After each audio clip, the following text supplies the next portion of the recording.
Hi, everyone, and welcome back to How to College, our podcast where we get together with fellow first gens to have discussions on what it's like to be the first one in your family to go to college, graduate, and live a life post being the first one. My name is Norma Torres Mendoza, and I'll be your host for the day. Today, we're going to have a conversation with one of my good friends, Alejandro, about his decision to obtain an MBA and to take debt to do so. Alejandro will talk to us about his relationship with money, about his sense of security and his sense of wanting to be able to provide for the causes that he cares about. He will then walk us through the logic of why he took on $80,000 worth of debt to go to the Wharton Business School. So let's get started.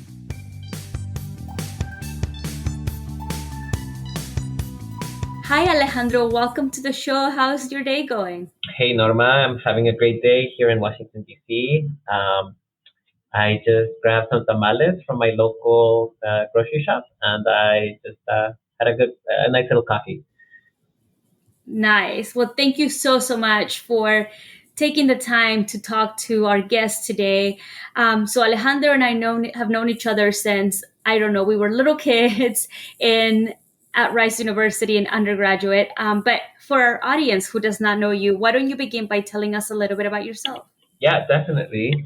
So I ended up at Rice through this kind of this sequence of very interesting and very fortunate events. I was born in Ecuador to a very low income family. My grandparents raised me because my mom was a teenage single like mom. They themselves never really finished school. So my grandpa has probably like a fourth grade education. My grandma a little bit higher, like fifth grade. Um, but they always like reinforce kind of the value of like education matters. This is the way out, like for our children, because I have an uncle for a grandchild. And so that was just like always present in my mind. And also seeing my mom kind of go to school, take care of me, have like three jobs, like as a KFC worker, as a clown. She like moonlit as a clown as well, and like a switchboard operator, but still like making the time to go to school, like go to night classes, and like even if she had to take me in the bus, just like making it there and making sure that she knew it was gonna take her. She knew it was gonna take a long time to graduate, but she still put in the work in spite of all of her other responsibilities. And so that just always made me realize, like, hey, you need this is something that you need to pay attention to. So I was very driven from the beginning. Eventually, my mom ended up marrying an American, which is how I made it to the States. Um, Long story short, he was an international school teacher, so we moved from Ecuador to Kenya in Africa, then from Kenya to Mississippi for 2 years, and then Mississippi to China, where I was for 3 years, my last 3 years of high school, before I came to school in the States to study engineering. Back then, energy was a big thing. It still is, obviously. There were just when you thought about the highest market value companies, you thought about Exxon. That was the biggest company at the time. It was not an Apple or anything technology related. And so I wanted to work in the space because I really saw that as like a way to make a career. Everybody in Ecuador had money, worked in oil. Didn't realize what I was getting myself into because, later down the line, I don't do any of the work anymore for obviously a lot of environmental issues. But that was kind of the beginning part of my career. Went to Rice, met Norma. We spent a lot of like nights in the library together, just like doing a lot of work. It was very challenging, but that gave me the opportunity to then start in consulting, where I worked at Deloitte, also with Norma, unsurprisingly, for the first 4 years of my career. Um, then I went off to Wharton, the University of Pennsylvania, to start an MBA. I really wanted to kind of think a little bit more about finance and get more in that space. Did a summer internship in investment banking. Decided the hours were brutal, and my life. I think maybe this is relatable for a lot of like very hardworking like first generation children. I think you're so focused on making sure the career is there, making sure you're working towards something that you like realize you have a lot of gaps in your like personal life. I realized that, and I realized investment banking was not the job. I got an offer, but I like turned it down. Not even after I signed it, unfortunately. And then I recruited, and I ended up at the Boston Consulting Group, where I now work, based out of Washington, D.C. The majority of the work that I do now has focused on like private investors, private equity, a lot of diligences, a lot of private equity companies buying companies and coming to BCG for advice on whether they should. But increasingly, I'm growing a lot more interested in climate. Um, have worked, and I'm actually working on a growth strategy that for a climate based kind of client, which should be really interesting. And it goes hand in hand with my partner, who is an indigenous activist in the Amazon, and works in climate and was just at COP. So it's good. I think I'm going in the right direction. I've worked myself away from oil. But anyway, I know that was way longer than 2 minutes, but No, um, that was yeah, perfect. You yeah, gave a very good comprehensive overview of your life. I'm actually going to break it down a little bit, just so our audience can understand your thought process as you went through the different stages in your life. So, Alejandro, it sounds to me that you began your career, and correct me if I misunderstood this, but it sounds to me like you began your career with this sense of how do I gain financial security, right? yeah, You kind of looked around in Ecuador and you were like, who makes the most money? Okay, great. They're engineers, they're oil and gas engineers. I think I'm going to do that. But then somewhere in there, it turned out that maybe even though money was still important, it wasn't necessarily what you wanted to do. So, what were some of the things that led you to say, oh, actually, oil and gas engineering, even though I just studied 4 really long years and studied really long nights, is not what I'm going to do? yeah. And I think maybe for the nerdier like math kids out there, I realized that one, engineering was what I studied and what I truly loved doing, but that I just needed to be a little bit more well-rounded in terms of the skills that I had. I was just kind of a little robot churning numbers and putting together like these like very kind of complex like coding problems.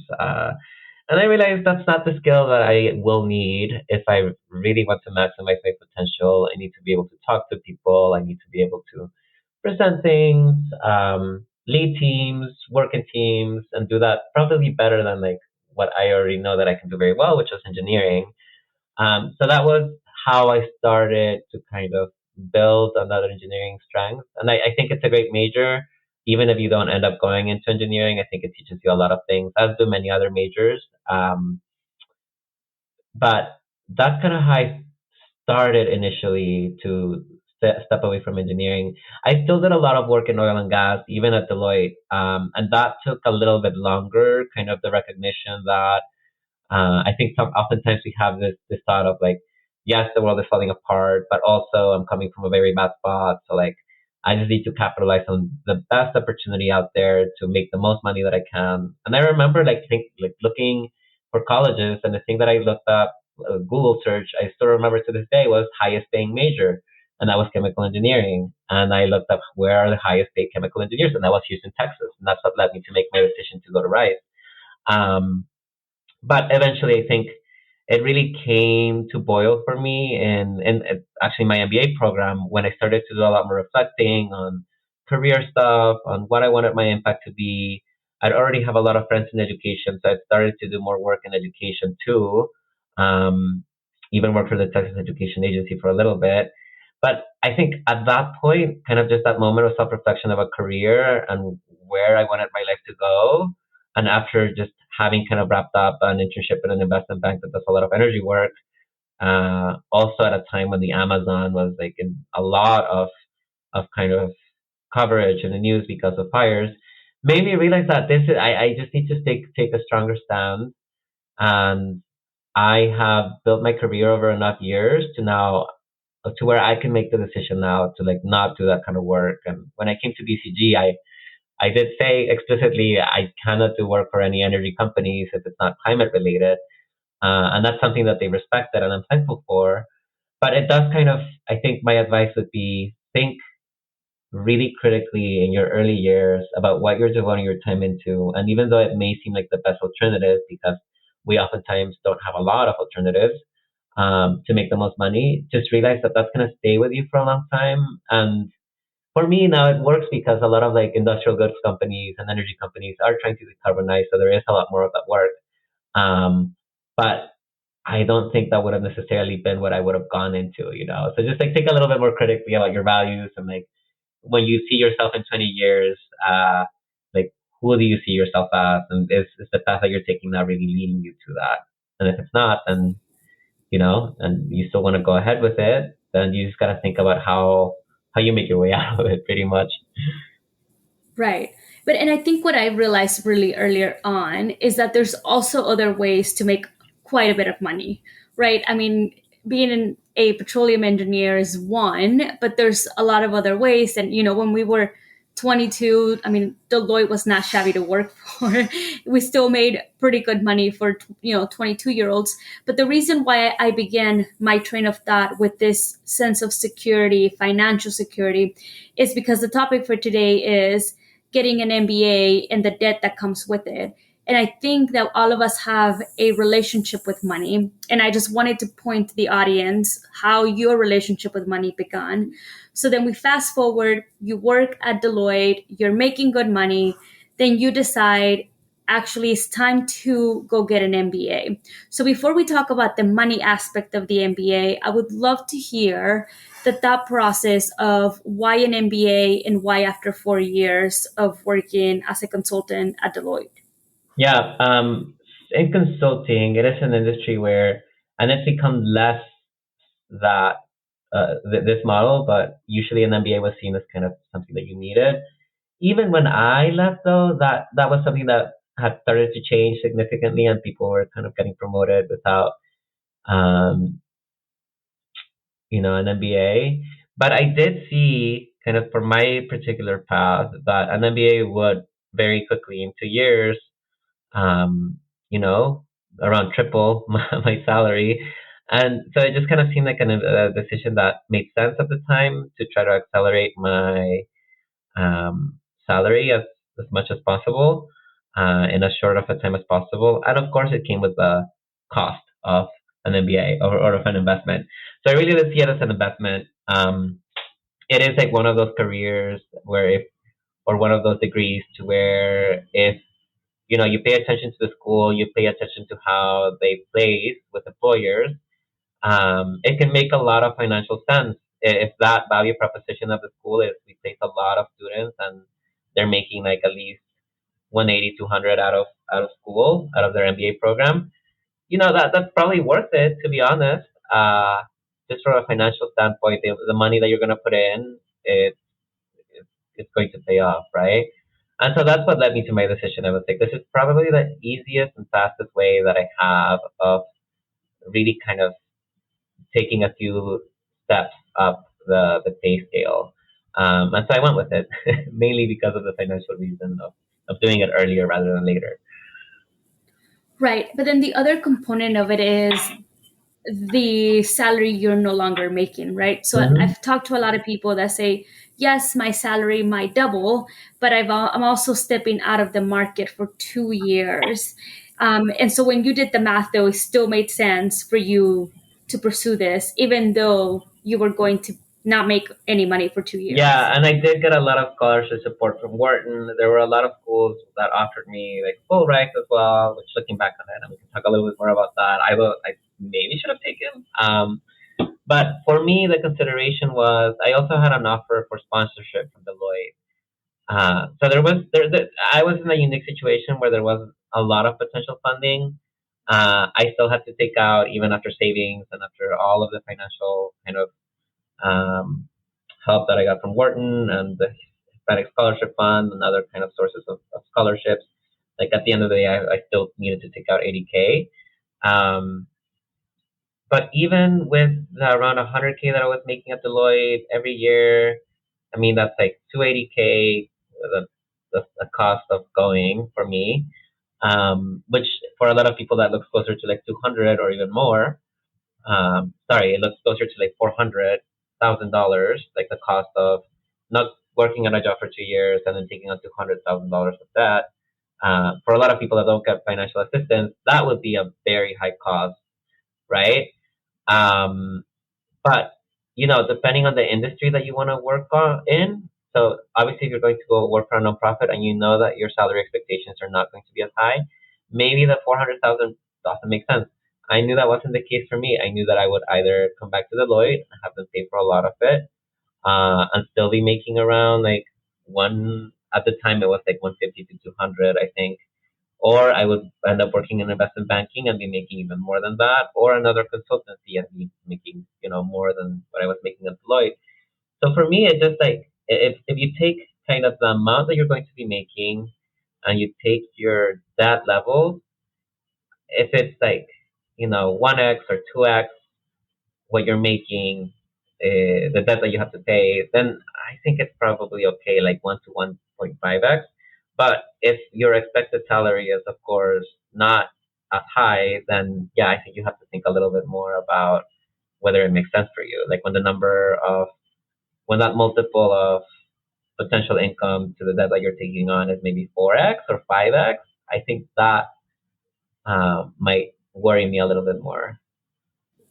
So what you're saying here, Alejandro, is that number one, it just depends on your personal situation, right? Everybody out there who is considering an MBA has different variables to consider to make the equation work for them.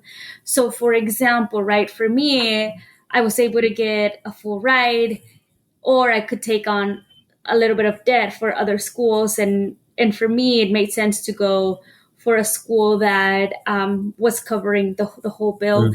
But I want to go back to you sort of glossed over it.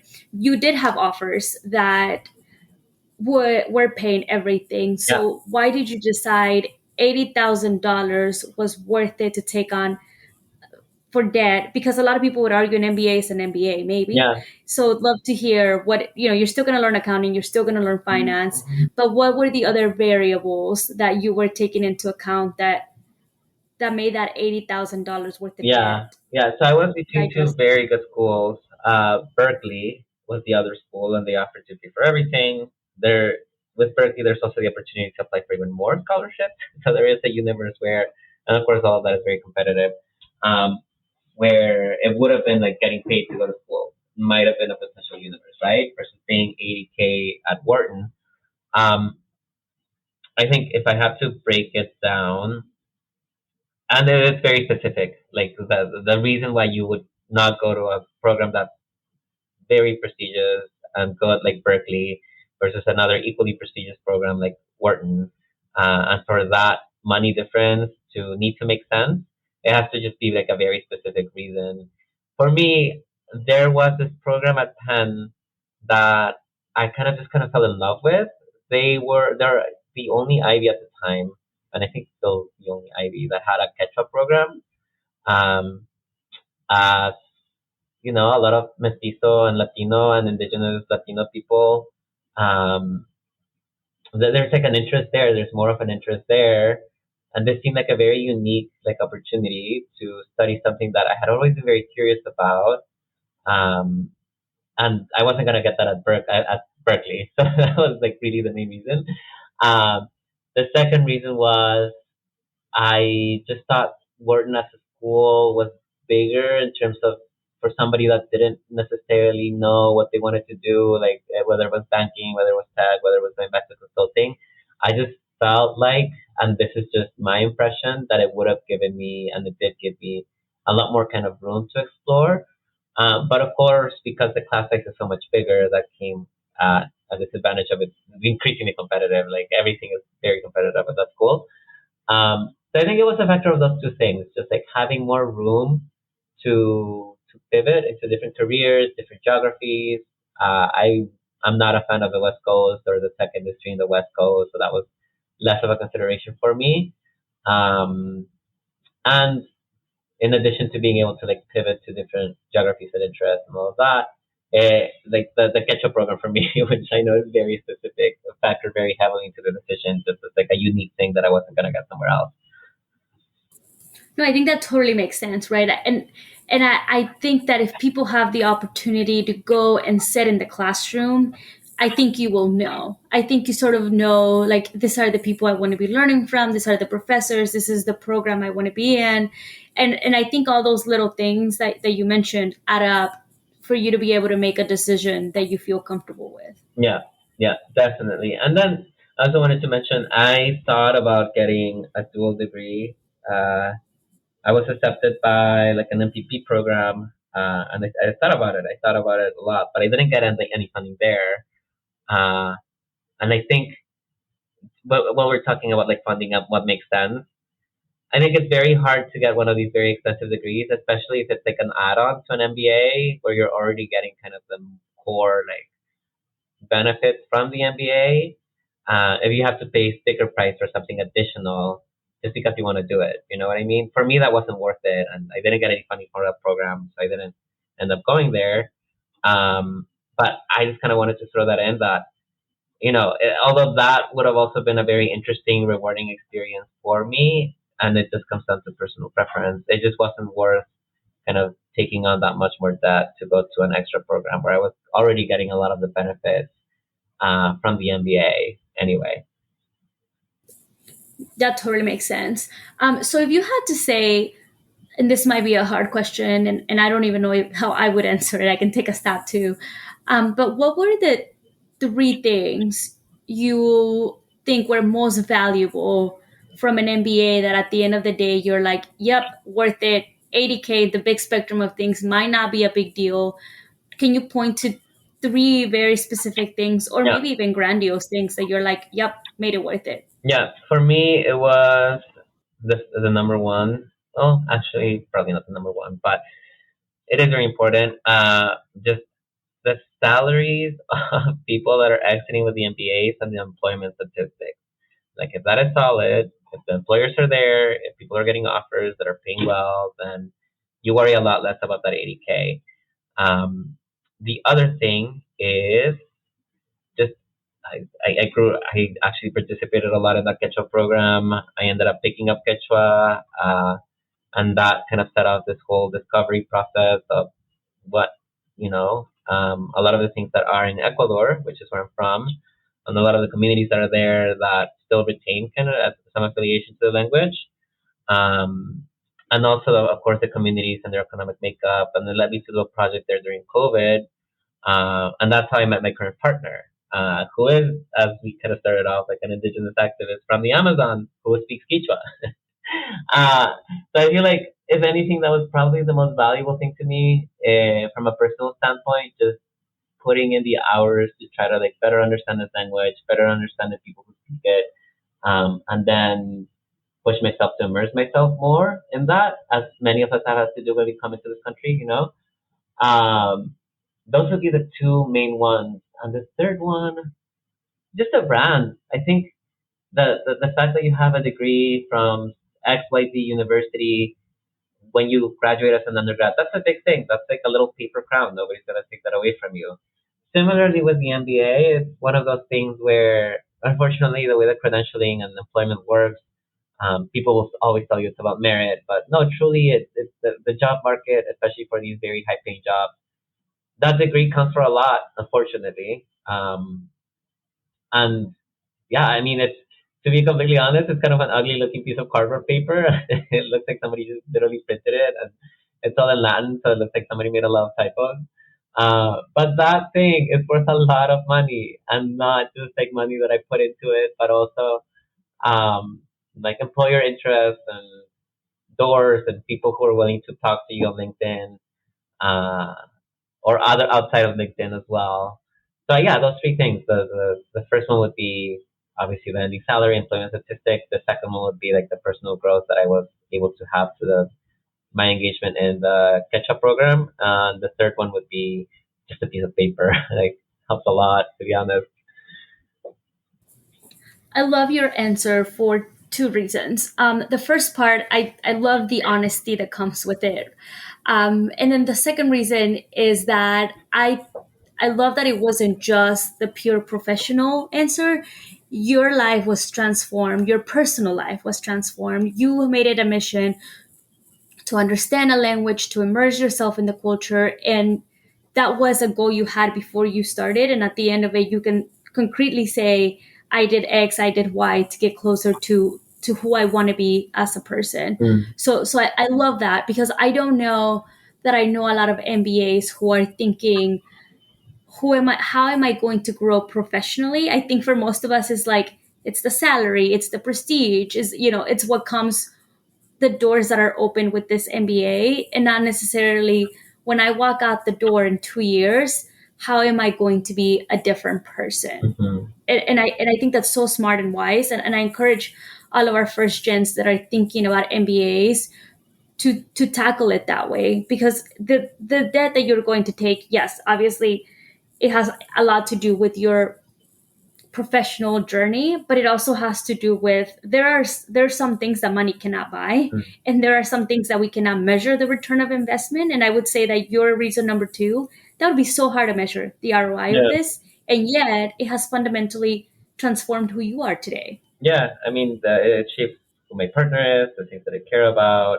Even a desire to go and not do more energy work was driven by that amount of self reflection of how a lot of communities are being very tangibly impacted by the energy industry.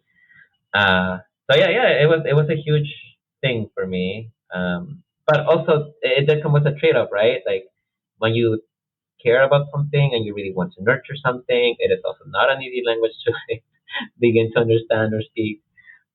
It just took a lot of time, and that meant I wasn't going like on these lavish trips. Also because I have a lot of like financial responsibilities to some family members.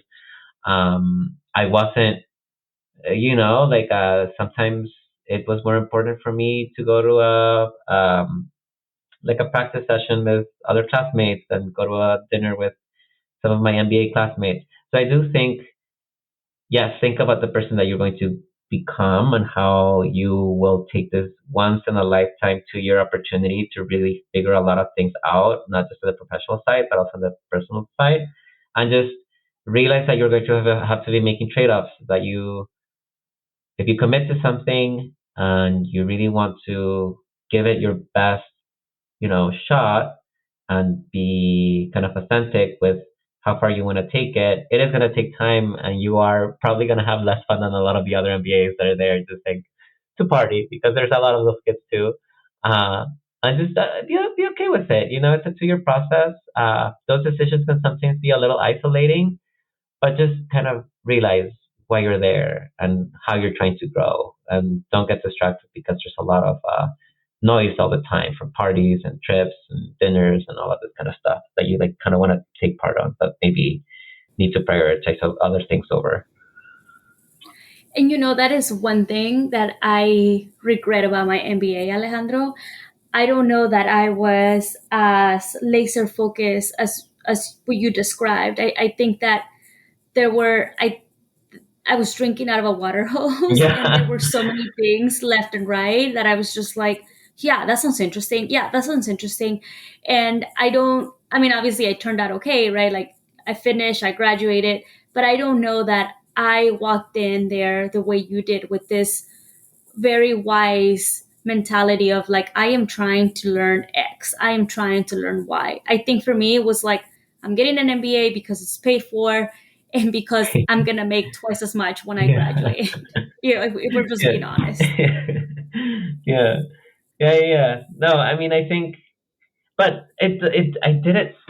I mean, looking back at my life, I am kind of a little robot in that I get an idea inside of my head, like the whole engineering and Houston thing, and then I just kind of want to do it.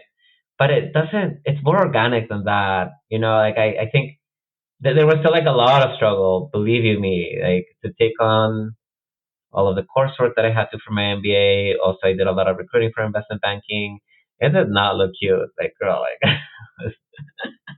I was having some more like late library nights, late ponder nights, looking really raggedy in my classes sometimes because it was exhausting. And I think maybe that's relatable to a lot of first generation, other first generation folks. You just feel like these opportunities, I think we appreciate them a little bit more, and that just pushes us to do more, even if that may lead you to like drink from a water fountain, because a lot of this stuff, maybe things that you're seeing for the first time, and the courses are challenging. Also, not particularly the Rice MBA program has a reputation for being very challenging, uh, and like making their classes very like rigorous so that they get very polished, MBA graduates. So that may have impacted your experience too, Norma. Um, But yeah, I mean, I think it didn't seem as purposeful, but now that you like mention it, I do realize now that I become obsessive about something. So maybe, so don't know. Well, no, Yeah. and I and I think that one thing. So I talked about my regrets. One thing I think that I did do well on is keeping things into perspective, because I think, as you mentioned, for Rise, the MBA, it's rigorous and people care so much about grades, Mm, right? And I had a very early on conversation with myself and even with some of my professors where I said, look, I'm not going to be a finance guru. I'm not trying to do investment banking. I'm trying to just pass your class. This is my second master's. I am not willing to sacrifice yeah. everything Yeah. for me to be like for me to get an A in something that I might or might not care about. Yeah. Yeah. And so, at least from that perspective, I think I did that really well. And I just kept it, I kept it into like, this is, to me, this is a part of something bigger. When I run for office and I need to pass a budget, I just need to know the finance behind Yeah. this. I need to be able to read a freaking financial statement, but I by no means of the imagination do I want to do this for a living. Yeah. No, that is real. That is very real. A lot of people care about grades, especially in bigger programs. The people that you have more of a chance of people caring about grades or caring specifically about this one class. But that's real. I mean, definitely, I think having the perspective of what you want to get out of it is key. And at the end of the day, to be completely honest, like I do a lot of work for investors, use very little of the finance that like we like picked up, or even the accounting or any of that. Um, which honestly it's a little surprising, but I mean, there you have it. That is what it is. Uh, but yeah, But you wouldn't be able to be there without your right. MBA, Like the right? paper, So paper right, little certificate of achievement, like account or something. definitely. Yeah. So I know we're coming to the end of our time together. I would like to finish with, what advice would you have for other first generation college students that are thinking about an MBA, that they might be having conversations with their families about even continuing to study, and families are like, what in the world, why, you've already graduated, you quote unquote made it. And then, so any words that you have there, and then how, what questions they should be asking themselves when they think about this debt and whether this Mm, debt is going to make sense for them. I think the biggest piece of advice is start very early. The year before I actually applied, I had thought about applying. I was starting to put my materials together, and then I just kind of realized, like, wait, what? There's this thing called MLT, Management Leadership for Tomorrow, and they do like months long of preparation. Like they do work for you, and they have coaches on. It's free, and it's all brown and black people. What? Like I had no idea about this, and I think start early and learn about all of the opportunities like MLT, all of the opportunities like Jumpstart. Start thinking about all of the gaps that you have in terms of like what your story is, and even just thinking about your story. I actually do some moonlighting work as an admissions consultant for MBA students, and there's just like a lot of opportunities, and people underestimate just how much a good story, how much money that can give you. uh, and everyone has an amazing story, especially if you're a first generation. You don't have to uh, like really look for material. Now, of course, like there's this whole thing of, what do admissions like what do admissions officers like to read, and whether it's like too much drama porn, like what do you call it, trauma porn, right? Um, but I mean, I think there might be more of a desire to do that if you just like are very close to the deadline and like, all right, what are the like hardest experiences that I've had to show like resilience and like just put that on paper. But if you take the time to actually like maybe a year or a year and a half to prepare for it, you're gonna come up with a much better kind of view of who you are, because ultimately the essays that you end up writing really are your lifetime for the next 5, 10 years. A lot of it is about goals. Just start thinking more about that and start thinking about what you need to work on and demonstrate to make that like story that you're writing believable. And also just time to apply for these programs, apply for scholarships, start networking with folks because that can very heavily offset the cost of an MBA. I think if I hadn't done management leadership for tomorrow, if I had applied the year that I like wanted to apply to, I would have ended up with a way worse set of offers, not knowing myself as well, not having like a legitimate like plan for what I wanted to work on, what I wanted to do. Um, and then would have just been a disservice. So if you feel like waiting one more year, uh, will get you like way more prepared, then do that, and then just make sure that when you apply, you're leveraging all of the resources that are there for the MBA program, especially MLT. Shout out to my coach, Krista Giancarlo. They're a great organization and they're very helpful in this process. Awesome. We will make sure to link MLT in our website and consortium and Yeah, Jumpstart and all the awesome yeah, programs that yeah. are out there.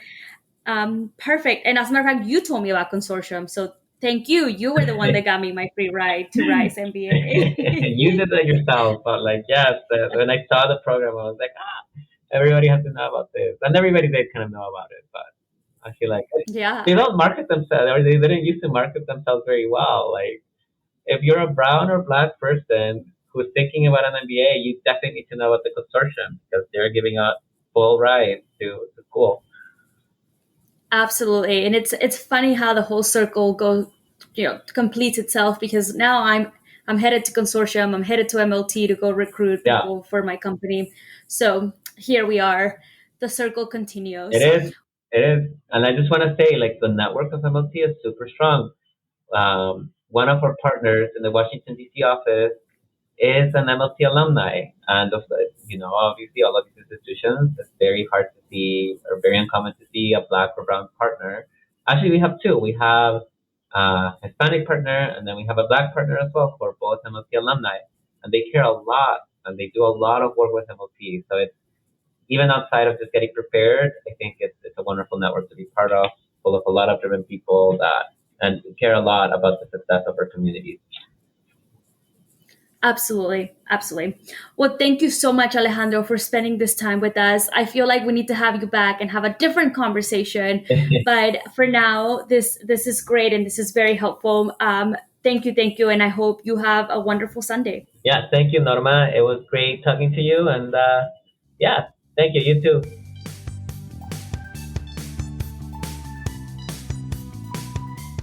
Well, that's a wrap, folks. Thank you so much for tuning in today. As we learned from Alejandro, taking on debt for business school has to be a decision that is truly your own and it is individualized to your needs and wants for the future.